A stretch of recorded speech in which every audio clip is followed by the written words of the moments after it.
नमस्कार, आप देख रहे हैं सत्य हिंदी का शाम 6 बजे का बुलेटिन और मैं हूं आपके साथ कृति सिंह। ट्रंप के भारत को नरक कहने पर कांग्रेस और टीएमसी समेत पूरा विपक्ष पीएम मोदी को घेर रहा है। पश्चिम बंगाल और तमिलनाडु चुनाव में जनता का हाई जोश दिखाई दे रहा है, लेकिन नंदीग्राम और मुर्शिदाबाद में हिंसा और पुलिस पर पक्षपात के आरोपों ने माहौल को गर्म कर दिया है। वहीं जंग में इस्राइल और ईरान के बीच तनाव कम होने का नाम ही नहीं ले रहा। एक तरफ ट्रंप तो कह रहे हैं कि उन्हें समझौते की कोई जल्दबाजी नहीं है, तो दूसरी तरफ इस्राइल ने $200 मिलियन के घातक हथियारों का ऑर्डर दे दिया है। इन सभी खबरों पर बात करेंगे इस बुलेटिन में, लेकिन पहले देखते हैं चुनाव और जंग के मैदान की 5 बड़ी खबरें। ट्रंप के नरक वाले बयान पर घिरे मोदी, विपक्ष बोला सबसे कमजोर पीएम। बंगाल में दोपहर 3 बजे तक करीब 79% मतदान, तमिलनाडु में 70% दर्ज। नंदीग्राम में टीएमसी का पुलिस पर पक्षपात का आरोप, 2 अफसर के निलंबन की मांग। ईरान से सीज फायर के बीच इस्राइल खरीद रहा $200 मिलियन के घातक हथियार। इस्राइल से सीधी बातचीत के पक्ष में नहीं हिजबुल्ला, लेबनान बोला शांति से करेंगे बात। ट्रंप के भारत नरक वाले पोस्ट को देखकर भारत में विपक्ष ने पीएम मोदी को निशाने पर ले लिया है। कांग्रेस ने ट्रंप के बयान की आलोचना के साथ लिखा कि इस बात के लिए पीएम मोदी को ट्रंप से बात करनी चाहिए और कड़ी आपत्ति भी दर्ज करानी चाहिए। कांग्रेस ने यह भी कहा कि जिस हिसाब का मोदी का ट्रैक रिकॉर्ड रहा है, ऐसे में ये उम्मीद तो की ही नहीं जा सकती कि मोदी ट्रंप के आगे कुछ बोल पाएंगे, क्योंकि मोदी तो सिर्फ चुपचाप सुनते हैं। कांग्रेस ने कह दिया कि नरेंद्र मोदी एक कमजोर प्रधानमंत्री हैं और इसका खामियाजा पूरा देश भुगत रहा है। आम आदमी पार्टी सांसद संजय सिंह ने लिखा कि मोदी जी, आपने भारत की इज्जत मिट्टी में मिला दी है, अब कहां जाकर के छिपे हैं, बाहर निकलिए, कुछ तो बोलिए। संजय सिंह ने कहा कि अंधभक्त और गोदी मीडिया तो आपको शेर बोलते हैं, लेकिन ट्रंप के आगे आप भीगी बिल्ली बन जाते हैं। टीएमसी सांसद महुआ मोइत्रा ने एक्स पर लिखा कि मोदी जी, क्या आप ट्रंप के इस बयान का विरोध करेंगे या फिर सिर्फ खी करके निकल जाएंगे। ट्रंप के बयान पर सवाल पूछे जाने पर विदेश मंत्रालय के प्रवक्ता ने कहा कि हाँ, हमने भी कुछ ऐसी रिपोर्टें तो देखी हैं, लेकिन मैं यहीं पर यह बात खत्म करना चाहूंगा। विपक्ष ने ट्रंप के जिस बयान पर पीएम को घेरा है वो ये है कि ट्रंप ने अपने सोशल मीडिया प्लेटफॉर्म पर माइकल सैवेज के उस नफरती खत को रीपोस्ट किया है जिसमें भारत और चीन जैसे देशों को हेल होल यानी नर्क कहा गया है। इस लेटर में अमेरिका के बर्थ राइट सिटीजनशिप कानून को खत्म करने की मांग की गई है। सैवेज ने इस खत में भारतीयों पर सीधा हमला बोलते हुए लिखा कि भारत से लोग 9वें महीने में सिर्फ इसलिए अमेरिका आते हैं ताकि वहां पर बच्चा पैदा कर सकें और उसे तुरंत अमेरिकी नागरिकता मिल जाए। सैवेज ने अमेरिका में बसे भारतीयों को लैपटॉप वाला गैंगस्टर कहा है और आरोप लगाया है कि इन लोगों ने अमेरिका को किसी भी माफिया गिरोह से ज्यादा नुकसान पहुंचाया है।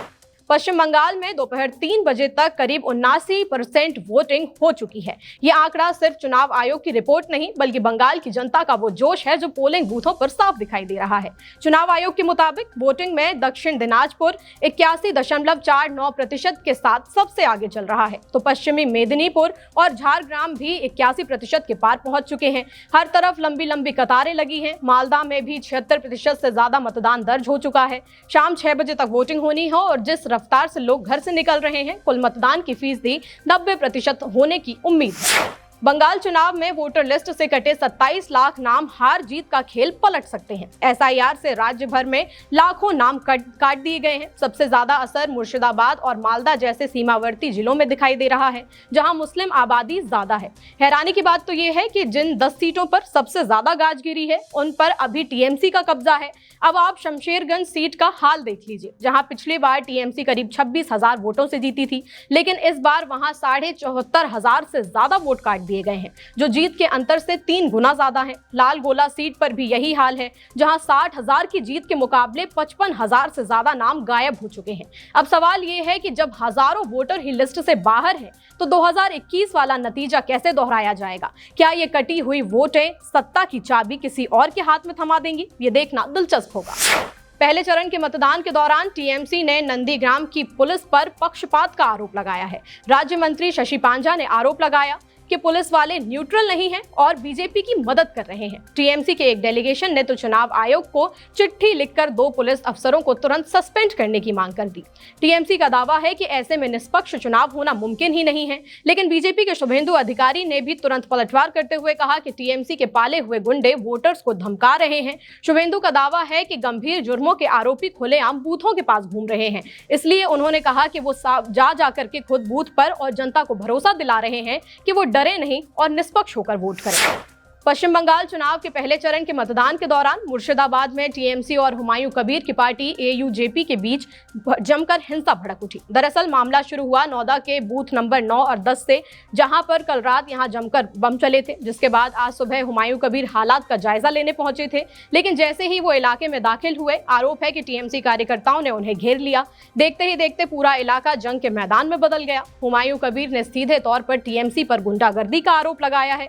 कबीर का कहना है कि पूरे मुर्शिदाबाद में तो शांति है, लेकिन इन 2 बूथों पर लोकतंत्र की धज्जियां उड़ाई जा रही हैं। गुंडों ने स्थानीय पुलिस तक को बैग उनके छीन लिए और हमारे पोलिंग एजेंटों को बूथ के अंदर घुसने भी नहीं दिया गया। पुलिस को बीच बचाव के लिए भारी मशक्कत करनी पड़ी। फिलहाल इलाके में भारी पुलिस बल और केंद्रीय सुरक्षा बल तैनात है। तमिलनाडु में दोपहर 3 बजे तक 70% मतदान दर्ज हो चुका है। आयोग के मुताबिक राज्य भर में मतदान शांतिपूर्ण और तेज चल रहा है। राजधानी चेन्नई की बात करें तो यहां पर 68.13% वोटिंग दर्ज की गई है, लेकिन असली मुकाबला तो जिलों में दिख रहा है। नमक्कल जिले के कुमारपालयम में सबसे ज्यादा यानी कि 81% मतदान दर्ज हो चुका है। हालांकि तिरुनेलवेली का पल्यमकोट्टई इलाका थोड़ा पीछे चल रहा है, जहां अब तक सबसे कम 56.15% वोटिंग हुई है। बुलेटिन में आगे देखिए जंग से जुड़ी कुछ खबरें। इस्राएल खरीद रहा $200 मिलियन के घातक हथियार। हॉर्मुज से ईरान की पहली कमाई, जहाजों पर लगाया टैक्स। ईरान बोला हॉर्मुज में खतरे की वजह अमेरिका की गुंडागर्दी। ईरान से समझौते पर बोले ट्रंप, मुझे कोई जल्दबाजी नहीं। ईरान के साथ जारी आर पार की जंग के बीच इसराइल ने अपने तरकश में घातक तीर भरने शुरू कर दिए हैं। इसराइल के रक्षा मंत्रालय ने अपनी ही कंपनी एल्बिट सिस्टम्स को करीब $200 मिलियन का एक बहुत बड़ा ऑर्डर दिया है। ये ऑर्डर है हवा से मार करने वाले उन एडवांस हथियारों का जो पलक झपकते ही दुश्मन को खाक कर दे। इसराइल के रक्षा मंत्री इसराइल काट्ज ने कहा है कि हम हथियारों के मामले में आत्मनिर्भर बनना चाहते हैं, ताकि किसी भी इमरजेंसी या लंबी चलने वाली जंग के लिए इसराइल पूरी तरह तैयार रहे। इससे पहले ईरान ने सीज फायर पर यही दावा किया था कि ट्रंप ने यह सीज फायर शांति के लिए नहीं बल्कि अपने हथियारों को दुरुस्त करने के लिए किया है। ईरान को हॉर्मुज से पहली कमाई हो गई है। ईरानी संसद के डिप्टी स्पीकर हामिद रेजा ने बताया कि हॉर्मुज टोल से मिली पहली कमाई सेंट्रल बैंक के खाते में जमा हो चुकी है। ईरान का कहना है कि अमेरिका और इसराइल के साथ चल रही जंग के बीच ये उसकी रणनीति का हिस्सा है। ईरान के वरिष्ठ सांसद अली रेजा सलीमी ने भी कहा कि मुझे जानकारी मिली है कि ईरान ने पहली वसूली कर ली है। सलीमी ने बताया कि जहाज में क्या सामान और कितना सामान जा रहा है, इसी पर आधारित टोल की रकम तय की जाती है और सारे नियम सिर्फ ईरान ही तय करता है। जानकारों का मानना है कि इस कदम से दुनिया भर के तेल की सप्लाई पर असर पड़ सकता है और महंगाई की आग भी भड़क सकती है, क्योंकि जब हॉर्मुज से निकलने वाले जहाजों से टोल वसूला जाएगा तो तेल की कीमतों में भी भारी उछाल आएगा। ईरान के विदेश मंत्री अब्बास अराक्ची ने अमेरिका और इसराइल को निशाने पर लेते हुए कहा है कि खाड़ी और हॉर्मुज में जितना भी खतरा है उसकी असली वजह इन दोनों देशों की गुंडागर्दी है। तेहरान में साउथ कोरिया के दूत से मिलते हुए अराक्ची ने दुनिया भर के देशों को ललकारते हुए कहा कि इन हमलों के खिलाफ सब एक साथ आइए और आवाज उठाइए।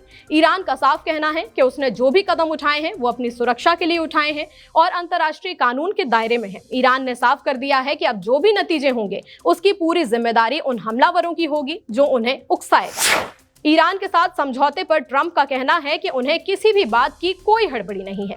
फॉक्स न्यूज से फोन पर बातचीत करते हुए ट्रंप ने कहा कि सीज फायर बढ़ाने के लिए उन पर कोई टाइम का प्रेशर नहीं है। व्हाइट हाउस ने ईरान के सामने सबसे बड़ी शर्त रख दी है। प्रेस सेक्रेटरी कैरोलिन लेविट ने साफ लफ्जों में कहा कि ट्रंप की रेड लाइंस बिल्कुल क्लियर हैं। अमेरिका की मांग है कि ईरान अपना सारा यूरेनियम तुरंत अमेरिका के हवाले कर दे। व्हाइट हाउस का दावा है कि ईरानी हुकूमत इस वक्त पूरी तरह से कंफ्यूज है, वहां पर कोई एक नहीं है जो आगे हुकूमत को बढ़ा सके। अमेरिका का कहना है कि अब गेंद ईरान के पाले में है, या तो वो यूरेनियम दे दे या फिर ट्रंप के अगले कदम के लिए तैयार है। वाशिंगटन में आज गुरुवार को इसराइल और लेबनान के बीच दूसरे दौर की वार्ता होने वाली है। लेबनान की राजदूत नादा मोबाद और इस्राएली राजदूत येचिएल लीटर इस मुलाकात में क्षेत्र में चल रहे तनाव को लेकर बात करेंगे और कोई समाधान निकाला जाएगा। ये मुलाकात इसलिए खास है क्योंकि पिछले 30 सालों में पहली बार दोनों देशों के बीच ऐसी कोई सीधी बातचीत शुरू हुई है। पिछले शुक्रवार को हिजबुल्लाह और इसराइल के बीच जो 10 दिन का युद्ध विराम शुरू हुआ था उसकी मियाद भी अब खत्म होने वाली है। इसके बाद इसराइल लेबनान को अल्टीमेटम भी दे चुका है कि हिजबुल्लाह के खिलाफ हमसे हाथ मिला ले। इस बीच लेबनान के राष्ट्रपति जोसेफ औन ने भी साफ कर दिया है कि वो इस सीज फायर को आगे बढ़ाने के लिए लगातार कोशिशें कर रहे हैं। हिजबुल्लाह लेबनान और इसराइल के बीच सीधी बातचीत के पक्ष में नहीं है। हिजबुल्लाह के सांसद हसन फजलल्लाह ने रॉयटर्स के हवाले से एक बड़ा बयान दिया। उन्होंने कहा कि इसराइल से डायरेक्ट बात करना लेबनान के अंदरूनी मतभेदों को और ज्यादा बढ़ा देगा। रही बात सीज फायर की, तो हिजबुल्लाह ने यहाँ अपनी शर्तें भी रख दी हैं। फजलल्लाह का कहना है कि अगर इसराइल पूरी तरह से नियमों का पालन करता है तभी हम सीज फायर को आगे बढ़ाएंगे। अब लेबनान के रुख को देखकर लग रहा है कि वो तो बातचीत करने के लिए तैयार है, लेकिन हिजबुल्लाह को इसराइल पर जरा भी विश्वास नहीं है। इसलिए हो सकता है कि लेबनान में अंदरूनी मतभेद और ज्यादा बढ़ जाएं। फिलहाल इस बुलेटिन में इतना ही। दुनिया भर की खबरों का अपडेट्स लेकर 8 बजे फिर से हाजिर होंगे। तब तक के लिए आप देखते रहिए सत्य हिंदी। नमस्कार।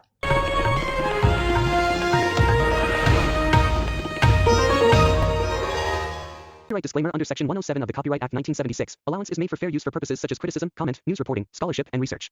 Fair use is a use permitted by copyright statute that might otherwise be infringing.